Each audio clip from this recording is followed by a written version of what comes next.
Hello everyone, this is Yodalf and welcome to this mob farm video. I will not make a tutorial for this farm. I will put a world download in the description. It's fairly easy to build, it's pretty straightforward, so you can take a look at the world download if you want. Now I'll first do a small demonstration of how it works, and then I'll explain the key mechanics of this farm. So I have my second account that is right there, and I have like mob spawning true, mob spawning false, so the second account will just shoot an arrow to the pressure plate to enable mob spawning, and after 1 minute mob spawning will be set to false and the mob will stop spawning. So let me show you the nether real quick.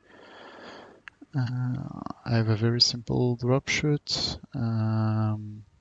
with a Trident killer, simple setup here with some snowballs to shoot them up down if sometimes they get stuck. Then yeah, your lever for your Trident killers and simple 4 upper minecart into 4 upper line. This is not enough for this farm. I'm aware of that. You need at least 10 upper lines to get the full rates. But yeah, I couldn't be bothered. It's just for testing and showing up. I'm not even sure how to make a 10 upper line out of 4. So in this specific location. So it's just for demonstration. So let me just show you the mobs and the rates. So I'm going to start mob spawning there, and immediately it's the mushroom rain. So I need to turn on this on maybe. And this one too. Just a little bit to make them fall. So sometimes they get stuck here for like a few seconds, but they end up falling when another mob spawn. And I just add the snow to push the remaining at the end. So let's wait a minute. So as you can see, sometimes you will get loot here because the Trident killer will push the mobs into the wall and they'll die into the wall, and the loot will get up there. So sometimes you get loot. It's a bit of loss, but it's not that big of a deal. Let's push those last mushrooms. So as you can see, the mob spawning is now false, and you get a few remainders. Like you get a bit of pigments because you have a lot of portals. So please get down, sir. There. So let me collect that. Turn off the Trident killer. So yeah, as you can see, the minecart and the hoppers and the other minecart will struggle a lot to get all your loot. So let me just pick it up to make it a bit faster. Get the content of the chest just to check the rates. And yeah, so as you can see, if we don't count the pigment drop, you still get about a full like that, a full chest plus a bit some, about a full chest and some in 1 minute. So pretty good, right? So let's get over the key mechanics for this farm. So first of all, I'm going to tell you a bit about mob spawning. So the mobs will spawn usually in the northwest corner because that's what we have most seen.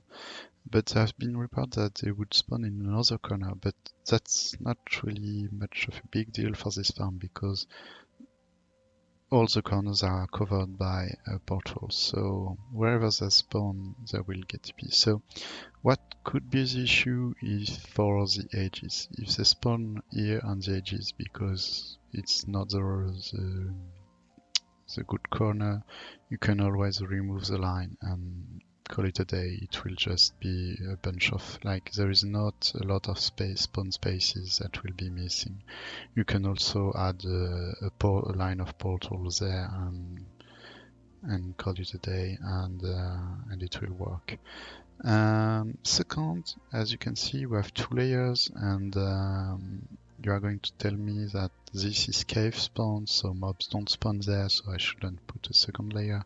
But that's not true. On Bedrock Edition, the carpets, top carpets, will transfer the spawn attempt, the surface spawn attempt, to the next spawnable block, this one, which means that this one is your face and this one is your face. This allows us to build the platform to get all the whole spawning area. So, second thing that you probably already know, but mobs will spawn in a 24 to 54 radius from the player. That's why I've built the square platform under the player and the circle, carved out circle platform at the same height of the player. You have to build this platform like 24 block under or above the player. You can obviously build it here if you want. It's not no problem to do that, but the circle will be at the same height than the AFK platform. You don't have to build all the farm if you don't want to. You can build like 1 chunk, 2 chunk, whatever you want. You just have to know that the less spawn space you have, the less rates you get. But to be fair, I built this platform, this square platform on a survival world, and in maybe 5 minutes you get like 2 shulker bots of beef. So it's really up to you. You choose. And last but not least, you see the obsidian. To farm the obsidian for this platform, it's 2.5 hours of obsidian mining in the end, with Ace 2 and Efficiency 5. To get the whole platform, it will be 5 hours of mining, so it's quite a long time. If you don't want to wait that long or to take that long, you can also make an obsidian farm. I will put a link in the description to an obsidian farm that I also built because I was lazy and didn't want to mine. But yeah, there are multiple ways to get a lot of obsidian. 2.5 hours, I would say, is okay. 5, yeah, but the good thing is that you get a lot of rates with it, so it's really up to you the size you want to build, and like you choose. So yeah, thank you for watching, and goodbye.